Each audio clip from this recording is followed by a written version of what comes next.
Welcome to podcasts recorded live at the Center for Spiritual Living in Portland, Oregon. We have many programs, classes, and workshops developed just for our online audience. To find out more, go to our website at cslportland.org and look under the Online tab. Our mission is to open hearts, ignite minds, and make a difference. If you'd like to support our center and its video podcasts, you can donate online at cslportland.org/donate.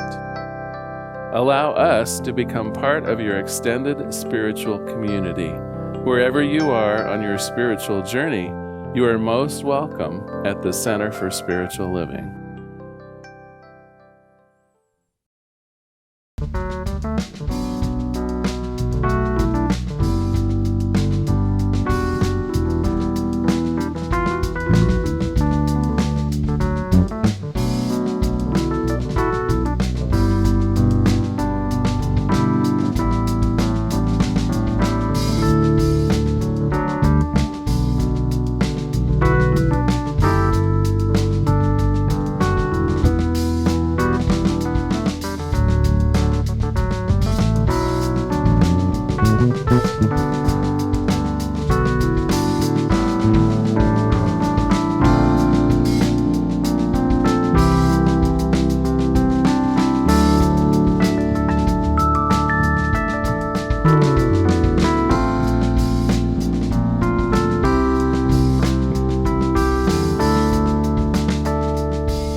Good morning, and welcome to the Portland Center for Spiritual Living. We are a science of mind community that teaches spiritual principles to transform your life and make the world a better place. Wherever you are on your spiritual journey, you are welcome here. All we ask is that you stay open to the possibility of changing your entire life simply by changing your mind. My name is Nancy Ashley, licensed practitioner here, and I welcome you. So we have a lot of announcements this morning, but I'll go through them quickly. So for all of you that are on Facebook Live at 11 o'clock every week, welcome. We also have our Wednesday meditation on Zoom at 7 p.m. And this Wednesday, Sylvia Kern, licensed practitioner, will be presenting Experiencing Prosperity Through Gratitude. So please join us then, 7 p.m. And the link for all of our Zoom events is on our website and also on our weekly email. Friday, you know, we have lunch with Reverend Larry, which is a virtual lunch on Zoom at 11:30. And after a check-in, while you're eating lunch together, they'll be finish up talking about the spiritual nature of money. We also have online Zoom groups for our Social Justice Book Club, which meets the first Saturday. That'll be November 7th. And our online 12-step program for women, which is every week, and we'd love to have you. Next Sunday, November 1st, is the beginning of Standard Time, so this is a change the clock time.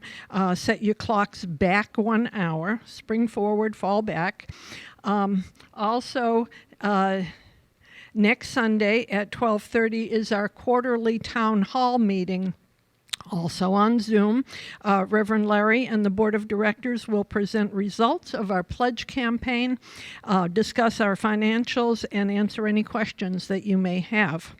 I'd like to ask Reverend Larry to come up and talk to us about our Prosperity Month and how you can support our center in 2021. Thank you, Nancy. Well, as you know, we've been using October as our stewardship month, talking about prosperity. And we're in the last week of that annual stewardship program. This is a program that we've chosen to follow annually to bring more abundance into both the lives of our center as well as our congregants and our members. It's also a way that we attempt to anticipate funding for our quality programs, classes, and services. And as you can imagine, this coming year, it's hard to really envision what it is we need to do and how much money we'll need to do it. This week and every week, Reverend Marilyn and I have been teaching how to use the divine laws of prosperity. That is, how to open our hearts to receive more good. Our intent is that if all of us can learn new ways to draw prosperity to us, even in times that are tumultuous or in times of uncertainty. So our pledge program goal this year, we're really planning on the basics. Since we don't have a magical ball to forecast when we'll be back here in person and things like that, we're really just trying to cover exactly what we know we need to run the business here, because a spiritual center is also a business. And so our pledge program goal is to raise about $160,000 in pledges. This will provide the 70% of our annual budget that covers the building mortgage, that covers salaries, that covers the light and the heat and all of the things necessary to keep the center open, to keep our many online programs going. So we mailed out pledge cards a couple weeks ago, and of course many of you have already been pledging online at cslportland.org/pledge. So I want to thank you for all of those pledges. You've already been mailing in some of them, and of course the online ones are most welcome. We'll present the results of our stewardship program next week at that town hall meeting that Nancy mentioned. So you'll want to check in, and we'll tell you how many people pledged, the results of an annualized pledge, and how that meets up with our proposed budget for next year. So I do want to thank you all for your pledges, for your gifts, for the many ways that you bring life into this center. Now, I will say we're still well short of our dollar goal. That's to be expected, right? It takes a while for people to mail in those cards or to make those pledges. But I do ask you perhaps just to take a moment and think about what the center represents to you. Hopefully a shared community, a spiritual education, the inspiration between our music, our wonderful music program, the educational services we have. Hopefully you find my Sunday message inspiring. If you haven't pledged yet, please take all this into consideration and do so today. And if you have pledged, know that you can always go back again to that same web portal, cslportland.org/pledge, and change your pledge if you like to, either now or throughout the year. Again, I want to thank you for your many gifts. You've been a sustaining force in the Center for Spiritual Living here in Portland. We've been here for over 60 years, and we're looking forward to serving you into the future. So bless you and thank you. Thank you, Reverend Larry. So one of my favorite events here is the evening before Thanksgiving when we do a gratitude service. Unfortunately, we can't come in and share in person this year. So on Wednesday, November 25th, we will be doing our gratitude service on Zoom. We'll still have our traditional sharing of gratitude, as well as preparing to be grateful for more good in 2021. So look for the announcement of that and the Zoom link that week for Wednesday, November 25th, the night before Thanksgiving. And we'd love to have as many as possible being able to share that wonderful gratitude for all that we have. So we're also launching a challenge Leading up to this gratitude service, Reverend Marilyn will be hosting a 21-day gratitude challenge, and we'll all be challenged to participate in a daily gratitude practice and notice the difference that it makes in our lives. She'll be offering 3 Tuesday gratitude happy hours to support us on our journey of heart opening. The program is free and open to everyone. More details on this will be sent out in your weekly email. And again, if you're not getting that email, please go to our website, cslportland.org, and sign up. There's a place there. It's very obvious. Thank you. So one more thing here. Are you on our mailing list? Details for signing up are again on our homepage at cslportland.org, and you can put your name and email address there on the bottom of the right-hand sidebar. So you'll find it all right. Our website is also the place to find what's happening in the next week at the Center for Spiritual Living. Our flowers today are again by our wonderful congregant, Kat Jacobs. So thank you, Kat. And we're always delighted to have LaRhonda Steele, our music director, doing our special music today. And again, to our Friends Band, thank you so much. So sit back and relax, because we know that somewhere between the music, the meditation, and the message is exactly what your heart came to receive.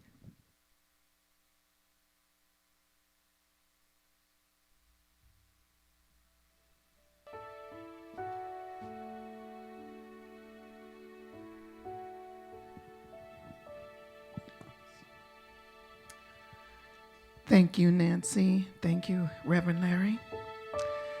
Now we move into our time of meditation.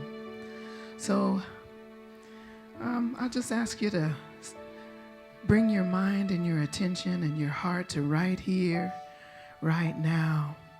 Get comfortable where you are. Take a nice deep breath in. As we enter our time of meditation together.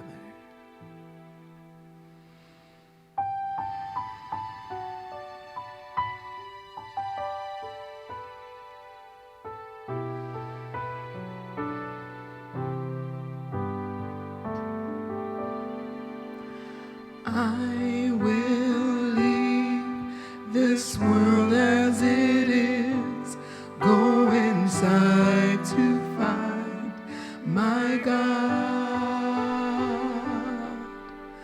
I will leave this world as it is, go inside to find my God.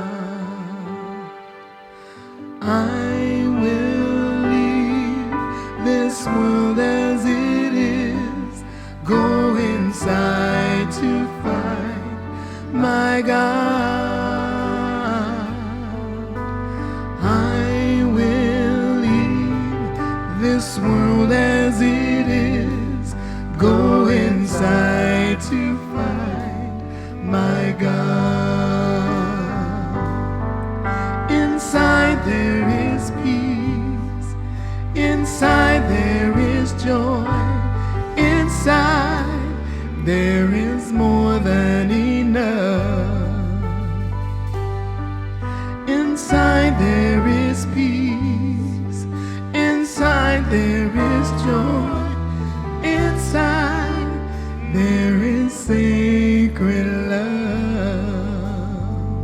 I will leave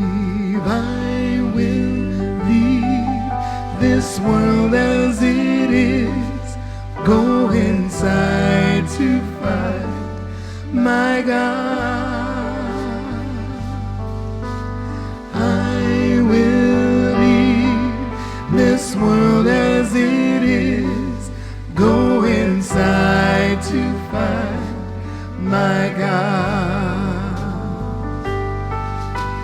I will leave this world as it is, go inside to find my God. I will this world as it is.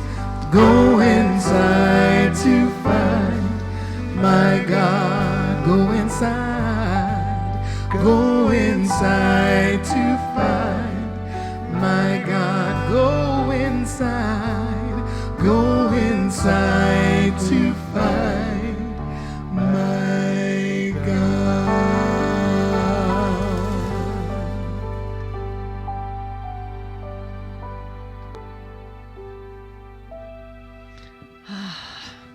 And as we go inside, we connect with that oneness, that perfect wholeness that I call Spirit, God. It is everywhere present. It is that life force in, through, and as everything. It is that infinite, eternal, unconditional love that permeates all. And it is that wisdom, that unity, that wholeness, the peace, all of these qualities, the joy of life. All of these are the essence of Spirit and everywhere present in creation. And so I know that I am an individualized, unique expression of this oneness, and all of these qualities are inherent in me. And as this is true for me, I know it's true for every person, that we are all beings of Spirit, and that we are all fully embraced by all of these qualities. All of the wholeness and unity are fully present within us. And so I just speak my word today for and about all the people hearing us, all of the people in our congregation, in our community, and everywhere worldwide. I know that we are all one. And this unity means that as we raise our consciousness to this collective essence of love and peace and abundance and all, that we are raising the consciousness of the world, of the universe. And as we are one, and we know our oneness, that we are able to support each other in this practice, in our daily practice of prayer, of meditation, of gratitude, that the more that we are able to be practicing this presence, the more we are bringing ourselves into alignment with Spirit and bringing the whole world into alignment with this unification.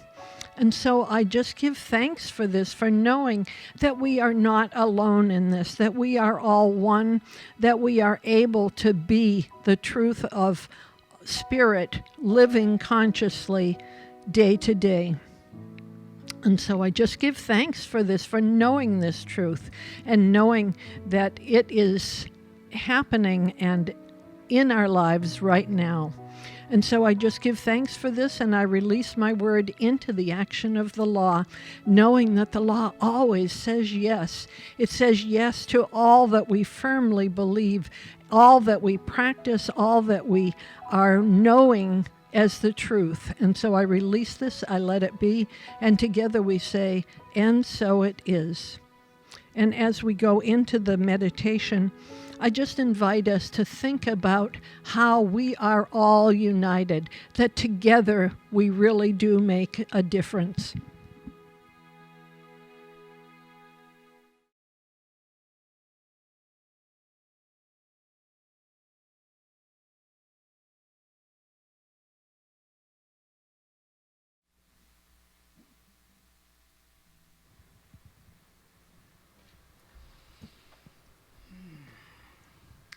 Welcome back from the silence.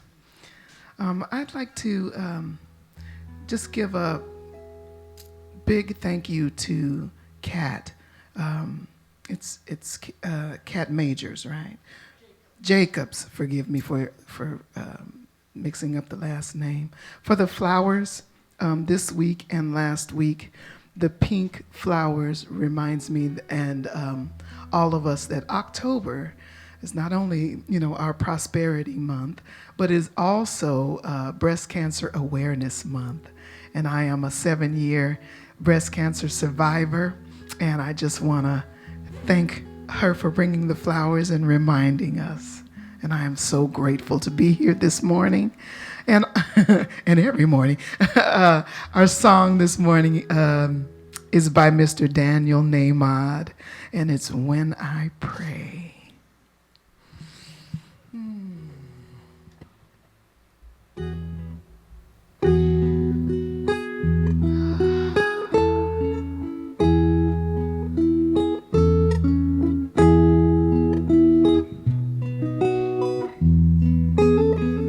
When I pray, I feel my heart go deeper, my heart go deeper into my God.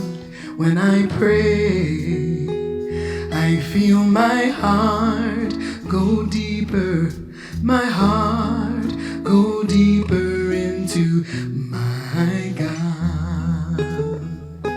Right here, right now, right where I am, I pray. Right here, right now, right where I am, I pray.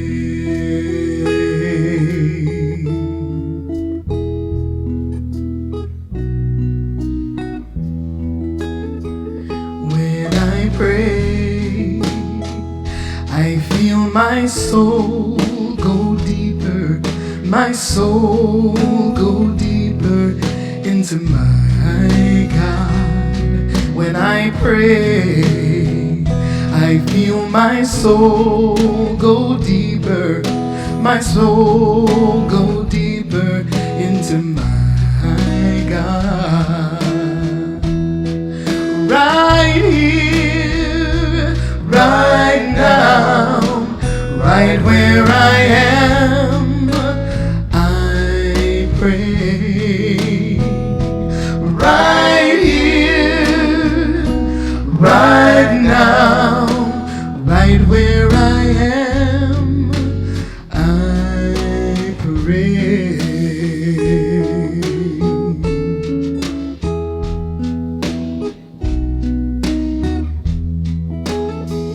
When I pray, I feel my love go deeper, my love go deeper into my God. When I pray, I feel my love go deeper, my love go deeper into my God. Right here, right now, right where I am, I pray. Right here, right now, right where I am, I pray. Right here, right now, right where I am, I pray. Right here, right now, right where I am, I pray.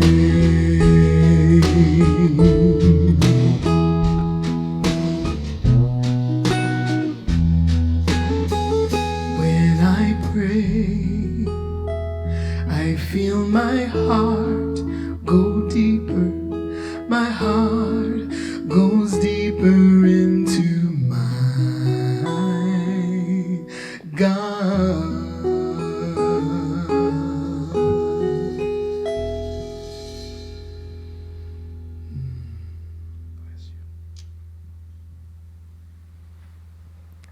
Thank you, LaRhonda. We're going to be talking about prayer today. I guess you knew that. Welcome, everyone. October is one of my favorite months, and I was trying to really figure out why the other day. It seems like that month that not only do we see fall harvest in all of its glory in the supermarkets, right? It's the fresh crop of apples and so many other wonderful things in the supermarket. It's also, though, the changing of the seasons and the golds and the reds and the rich fall colors. Part of it, too, is actually teaching the dynamic laws of prosperity every year. It has that effect of opening my heart and making me more ready both to give and to receive. I think it's that time that represents home and hearth to me every year. And truly, October is just a special time in my life. Well, we have been talking about the dynamic laws of prosperity in October. We're just finishing up our work in Catherine Ponder's book, as you know. And she details 10 different spiritual principles that have to do with bringing more prosperity and more abundance into our lives. And I have to admit, we're running short. We're not getting all 10 of them this year. We've really only covered about 4 of them so far. I'm going to try my best to see if I can't cover 2 of them today as our last work in Catherine Ponder's book. The first one, the first additional law of prosperity that I want to talk about is a fairly simple one, but I think you'll resonate with it. How many of you have that feeling that you're not alone in this effort of bringing more abundance into your life? Often we're in that particular situation, not only with other family members, but so many other people. Bringing wealth to the world isn't a solitary profession. It's something that we have to collaborate with. We have to apply for loans. We have to negotiate some of our bills. We have to figure out payment plans. We have to call for services and hope that the people on the other end of the phone or the other end of that agreement will cooperate with us. And if you're like me, sometimes it doesn't go as we would expect. The loan gets turned down. The financial planner isn't able to produce the kind of results we want. And sometimes that brings up resentment. Sometimes that brings up the idea that it's us against other people. It's some kind of competition for bringing about our own financial security. Well, the principle that we're talking about now is really nothing more than the principle of goodwill. And when we exercise goodwill towards others, it raises the vibration of our encounters. Suddenly, the idea of applying for a loan, first of all, isn't so scary on our part, but that idea of goodwill towards the people we're working with also raises their vibration. It also creates in them an interest in really working with you, not just as a small cog in a big machine, but one-on-one, person to person. And so in the book, she relates a story of someone who has some clients that are difficult to work with, part of a network of people that are in the process of creating wealth, and yet such a prickly relationship she talks about. And her advice and what worked out was to simply hold that person in a special place of goodwill, to really raise and praise them, to make an effort to visualize them as successful. And what she found was that when she did that, truly the negotiations between those people became blessed, became part of something more beautiful, more filled with goodwill on everyone's part. And in fact, I'll relate a short story with you on my own part. 2 years ago, actually this time of year, if I remember right, we got our water bill. And our water bill was $943. Now, I don't know where you live. Maybe if you live in the middle of the Sahara Desert, that would make sense. But here in Portland, Oregon, we're practically made out of water, right? And so when the bill came and it was over $900, the first place I went to was that place of fear, right? that's not in my budget to pay a $900 water bill. And my partner and I immediately felt like we were on the offense, or having to justify things, or we just knew that if we called into the water department, that they were going to treat us badly. But I remembered this idea of goodwill, this idea of holding everyone in that light of raise and praise. And so I sat down before I phoned them, almost in a meditation, and I visualized the person I was going to talk to. I bathed them in a sweet golden light. I had the intention that the conversation was going to go really well, and that somehow both the water department and we were going to be satisfied with the outcome. I didn't know how that bill was going to get paid, but what I did know, what I called in, was the goodwill towards the people I was going to talk to, knowing that they were also part of the majesty of God, knowing that the water department certainly deserved some of my money for the water we used, and also knowing that that negotiation or that conversation was going to be on high, that I was going to use my highest spiritual principles. And really to bring love to the situation, to bring that honoring, to bring the goodwill that Catherine Ponder talks to. So I called them, and they suggested that maybe we had a water leak. And within a few days, a gentleman had come out to the property and found indeed that our downstairs bathroom had a leak in the toilet. The toilet had essentially been running for like 3 months. They wrote off the whole bill. They simply said it was no fault of yours. And they wrote off, well, they didn't bring it to zero, but they used the previous year's month's bill instead, and just said no fault and no harm. And I truly believe it was because I went into that phone call holding them on high, recognizing them not as an adversary, not as a group of people that somehow I had to conquer or even plead a case to, but just a loving individual who would be on my side. And so Catherine Ponder calls that the law of love and goodwill. That when you're in a situation with someone where money or abundance or prosperity is concerned, just hold the entire situation and everyone involved in a place of love and goodwill. And that truly that's what opens hearts, that's what allows everyone to give and receive. That's the place that we want to work through issues with other people, where money, where love, where joy, where peace is concerned. Well, the other topic I want to talk about today, see, I am working in at least 2 more of the spiritual principles, the spiritual laws of prosperity. The second one she calls the law of prayer, and I guess I ought to start with a joke on that one. So far today, God, a young man said as he closed his eyes in prayer, so far today, I've done all right. I haven't gossiped. I haven't lost my temper. I haven't been greedy or grumpy or nasty or selfish or overindulgent. So far, I know I'm connected to my divine self and that the world is a safe place, a helpful place, and a loving place. But God, in a few minutes, I'm going to need some extra help. In a few minutes, I'm going to have to depend on you.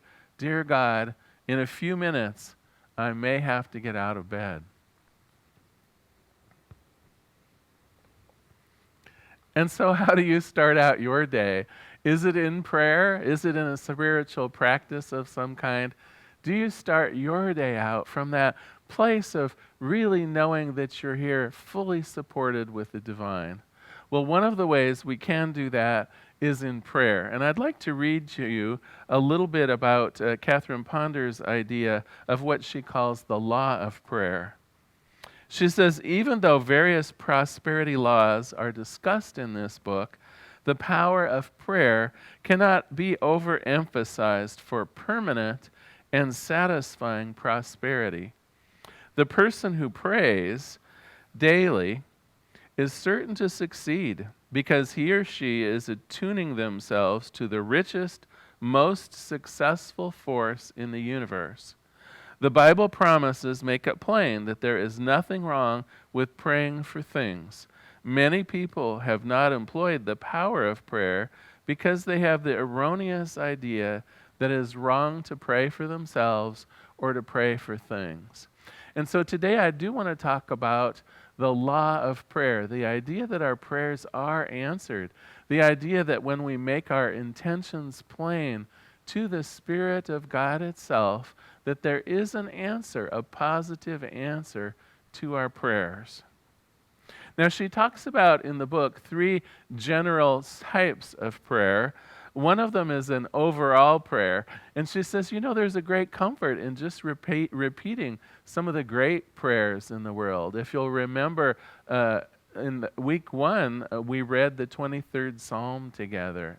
And many people I know start their day by reading the Lord's Prayer. This would be one of the general kinds of prayers that Catherine Ponder is talking about. Although it can be from any world religion, it can be a prayer that you just say that is one of comfort, but one that connects you to your higher wisdom self, one that connects you to Spirit. Because in many ways, that's all that's needed.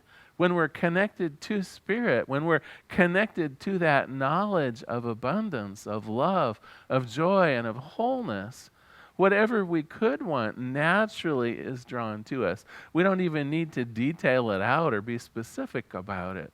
So it's fine if you want to, in your spiritual practice every day, just have a general prayer of well-being and love. It's one you can write yourself. It's one that you can pull out of Scripture. Just find something that resonates with you. It can be the same one every day, as long as you feel connected to that spiritual higher power. As long as you feel one with the goodness and the grace and the abundance that is God, it's really all that's necessary. Then as your heart opens to receive God's blessing, all of the good things are open and available to you. She also, though, talks about 2 other kind of prayers that I want to cover today. One of them she calls a prayer of denial. And in the science of mind, where we haven't been ones to often talk about doing prayers of denial, but it certainly is part of the New Thought tradition. So I want to cover it today. A prayer of denial is nothing more than claiming that you are not at the mercy of outside forces. And so some of the examples that she has in the book are, I reject any appearance of lack. I deny any limitations in God's world. There is nothing for me to fear. There is no absence of life or health. You see, what she's doing is particularly addressing some of the fears that we have. There's a lot that people might find to be afraid of in this world. Right now, we have a pandemic throughout the world. Recently, here in the Portland, Oregon area, literally the countryside was ablaze in flames. And I know it's something still that's troubling a good part of California and other places in the world. There are a lot of things that we might be afraid of. And the idea of one of these prayers of denial is to say that does not have to stop me in my tracks. I do not have to put my life on hold. I do not have to put love on hold. I do not have to put my affluence on hold because there is trouble in the world. The world can have its trouble, and I can rest in the goodness of Spirit itself. And so sometimes we have to just meet these fears head on and say, this does not apply to me. The world may be on fire, but it does not mean my life has to be on fire. There may be people at bitter odds with each other out in the world. It does not mean that my life has to be filled with bitterness. And so you might think of it as that universal stop sign, right? Something that will just stop that fear in its tracks. I do not need to be afraid. I do not need to worry about my well-being. And then she goes on to say, after we have done a prayer of denial, we ought to invoke the third form of prayer, which is a prayer of affirmation. So even as you have denied the appearance of poverty or fear or sickness, then she says, just come right back in with your belief in something higher and better. So you might say to yourself, there is no lack in my life because I know that the riches of the universe are here for me to have and to use. Do you see how it works? We give it kind of the 1-2 punch. The first punch is I deny that fear needs to control my life. And the second punch is because I am part of God itself, the riches of God are mine. The love of God are mine. The cooperation of God is mine. We own up to the fact that we are in control of a large part of our destiny because our prayers are answered, because God is here to back us up. And so when we make our intentions known, when we're clear about how we would like to live our life, if you remember back to week number 1, we were talking about what we put out gets magnified and comes back to us. Well, that's the nature of prayer too. What I put out, my prayers of love, my prayers of joy, my prayers of abundance, my prayers of cooperation, when I put that out, it is multiplied.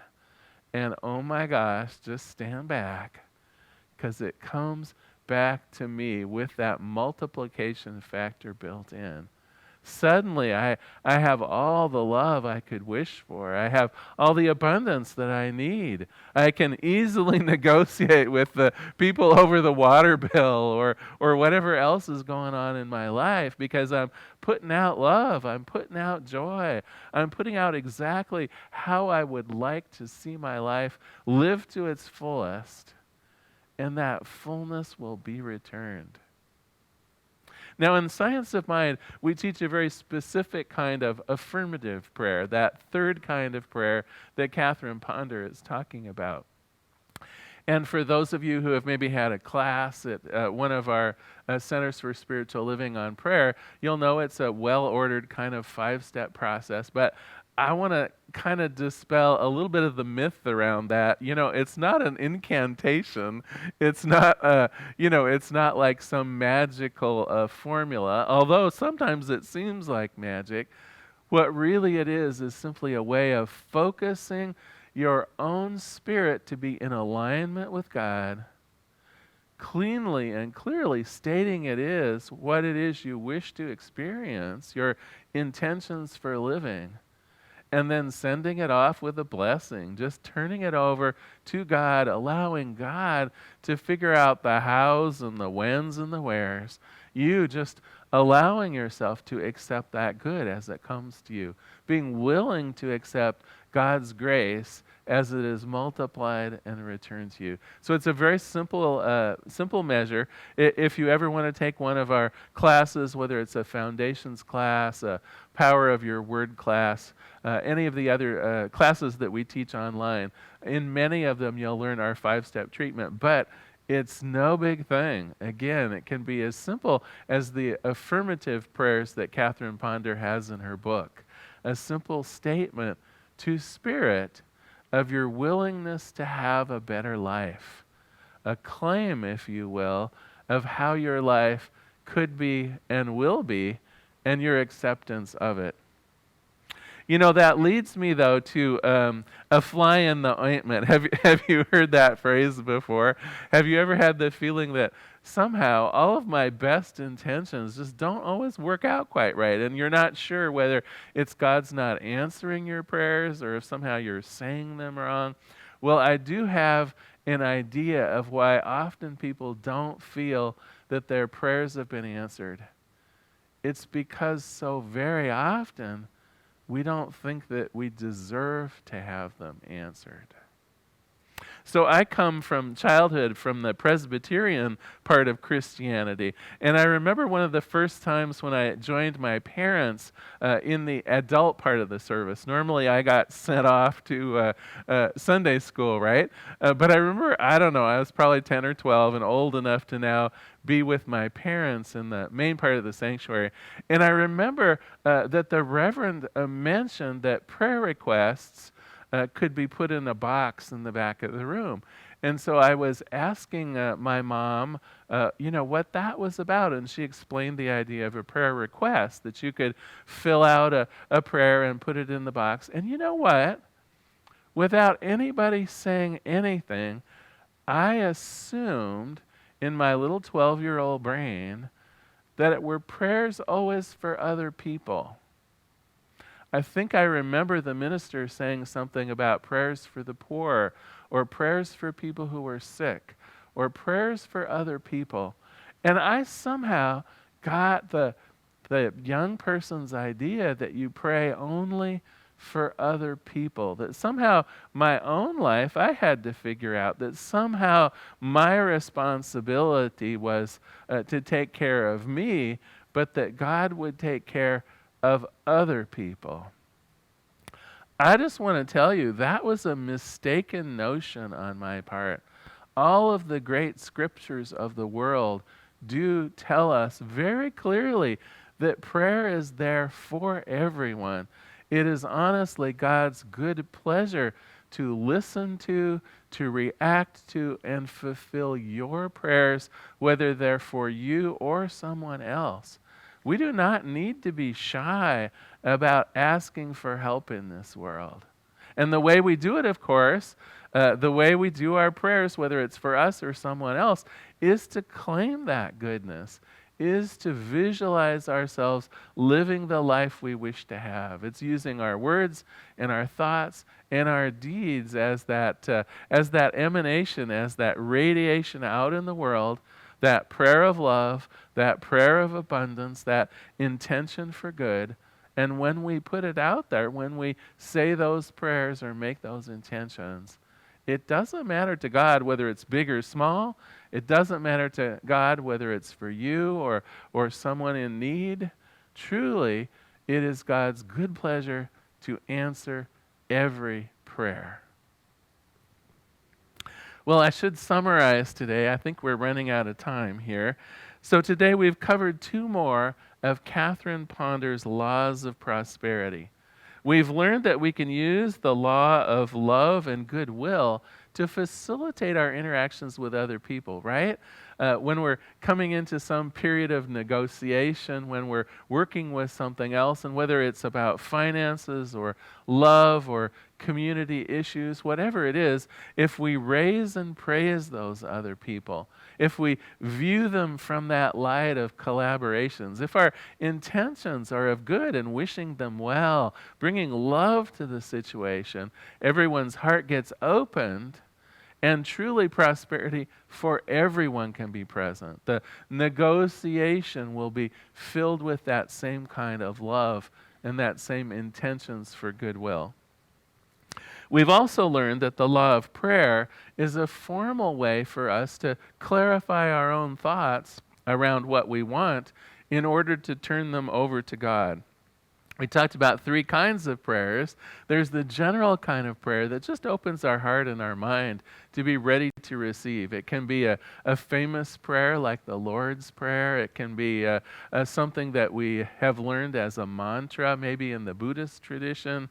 It can be any kind of a statement of connection to Spirit. Because when we are connected to our higher power, our hearts are open, and we're ready to receive the blessings of every kind. She also, though, mentioned prayers of denial and prayers of affirmation.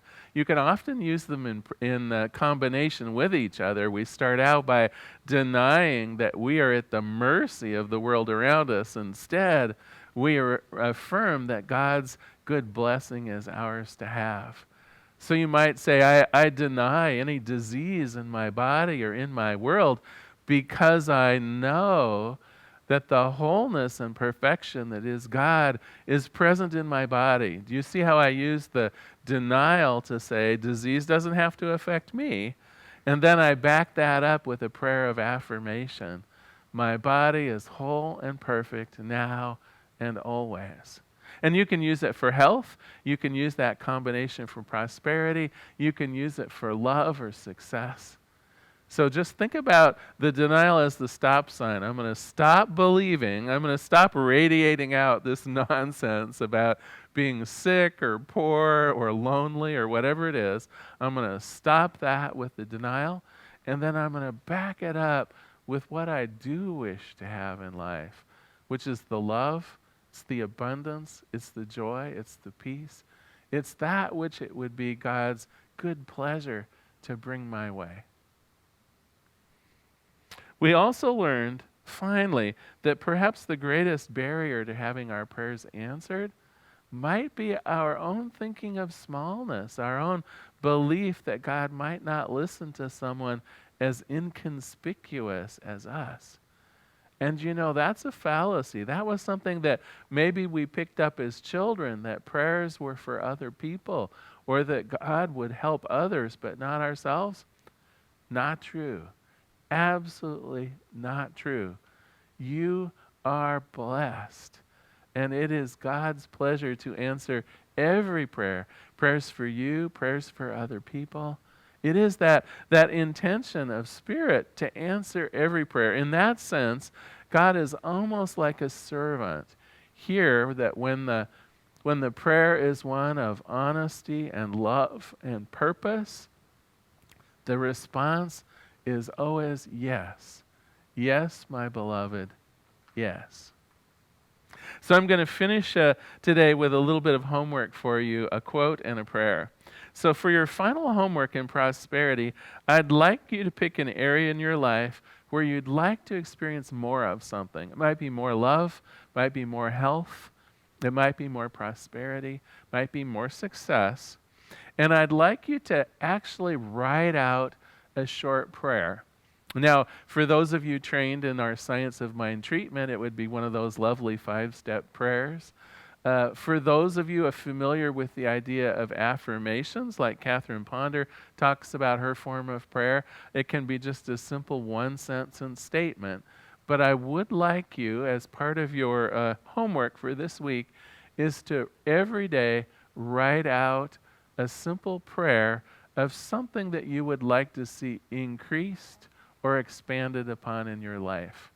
And just spend a moment or two every morning writing out. It could even be the same prayer every day if you want. You could build that into one of your general prayers that she talks about if you like. But the experiment's a simple one. Every day for 7 days, I would like you to write out a prayer for something, some area where you'd like some improvement, and then just note the results. Think of it as a little bit of a science experiment or a metaphysical experiment, if you'd like. Just see if those prayers aren't answered. All right, time for a quote and a closing prayer.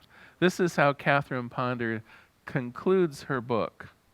She says, "Little did I realize when I began working with the power of prosperous thinking how much my own life could change as I developed and wrote down these ideas, but how delightful, exciting, and worthwhile it all has been. It can prove so for you also. Continue to study these prosperity laws and do apply them daily. Continue to invoke prosperous thinking deliberately and definitely. Do so with real joy and great expectation.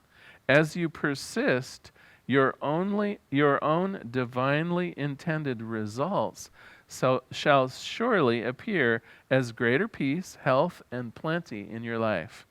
Accept gladly those results. They are a part of your divine heritage, prepared for you by a rich and a loving God." Let us pray. There is one power and one presence, one commander of all, one source of all these laws of prosperity, one source of all of the abundance in the universe, all the love, all the peace, all the joy, all the prosperity. It all comes from this one thing called God. And that includes me. I know that my life is part of the one life.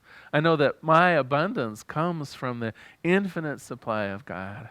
And I know that God is freely giving to me always. And so I open my heart to receive. I open my hands to receive I expand my influence in the world, knowing that I'm graciously supported by God itself through my prayers, through my intentions, through my raising and praising of others, through that which I put out being multiplied and returned to me. All of these spiritual laws of prosperity in full force in my life. And as it is true for me, it's true for everyone. It's true for each one of us. We can all use these laws of divine prosperity in our own world to create more good, more life, more love, more of what we would choose through our intentions, through our prayers, through our divinity, through our connection to that higher power. And so for this, I give great thanks. For this, I understand that it's God's good pleasure to say yes, and that prayers are answered. And so I release my word, I let it be, and together we say, and so it is. Thank you so much for being here today. I do want to just acknowledge again all of the gifts that you've provided. I've noticed that many of you are on board using our website at cslportland.org/donate. Some of you are using Tithely. Some of you are part of our auto tithe system. I just want to thank you all for your many gifts. I know that many of you right now are probably getting out your web browsers and donating, and I do bless you for it. If you'd like, you can even repeat after me. Something wonderful is flowing through me right now. It is the riches of life itself. I know that as I give, so do I richly receive. Bless you all. And I think it's time for another song, is it not? Come on up. Thank you.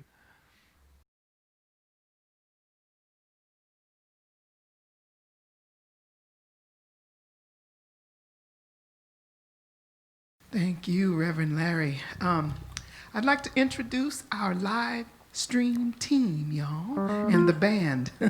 The band, Ken Brewer on guitar and vocals and keyboard, Jim Solberg on bass, and he sings like an angel, and Don Schultz on drums. We don't let him sing, although he sings like an angel too.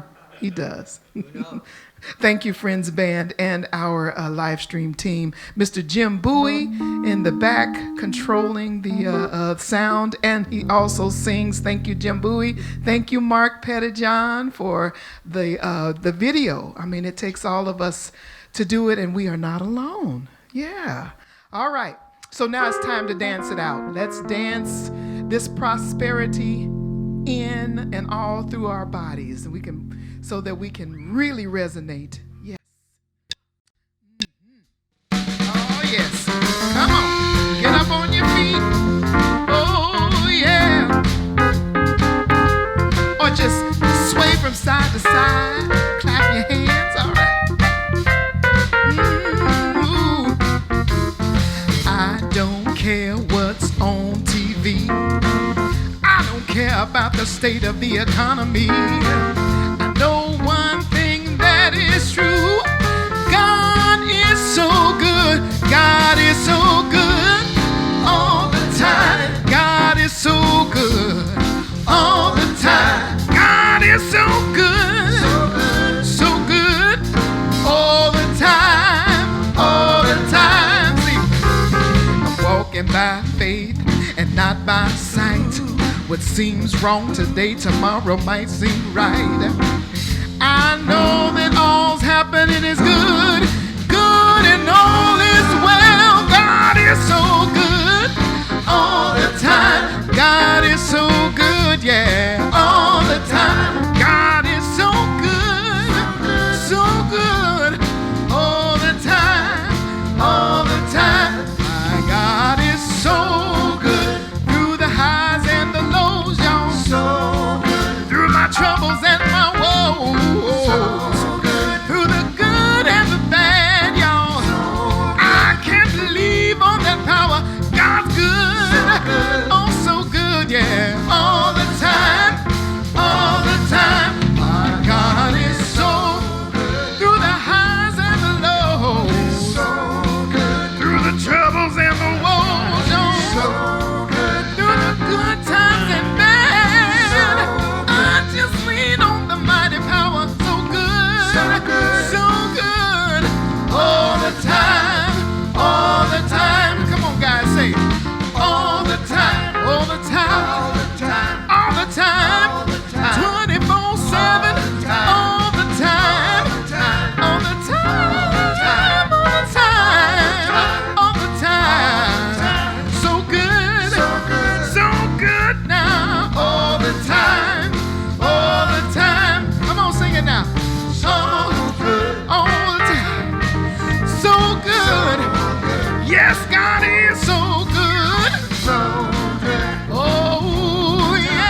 that was too fun. All by ourselves, we can just.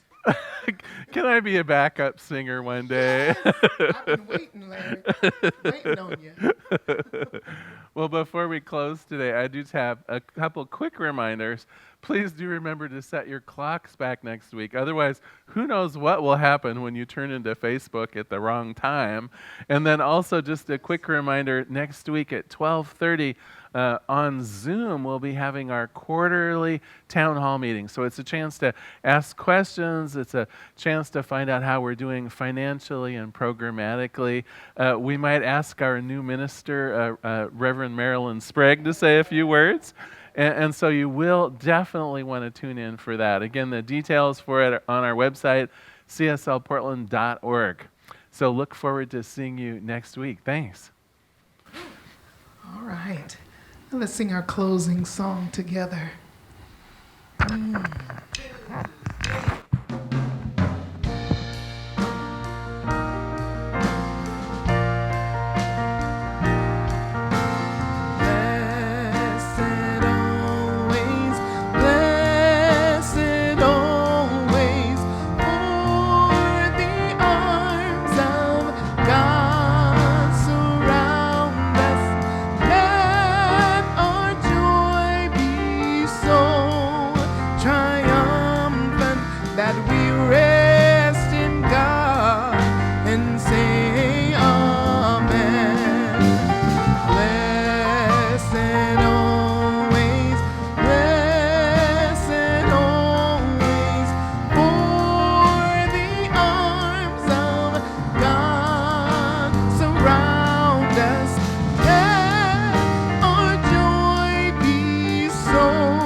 Namaste. Bless you.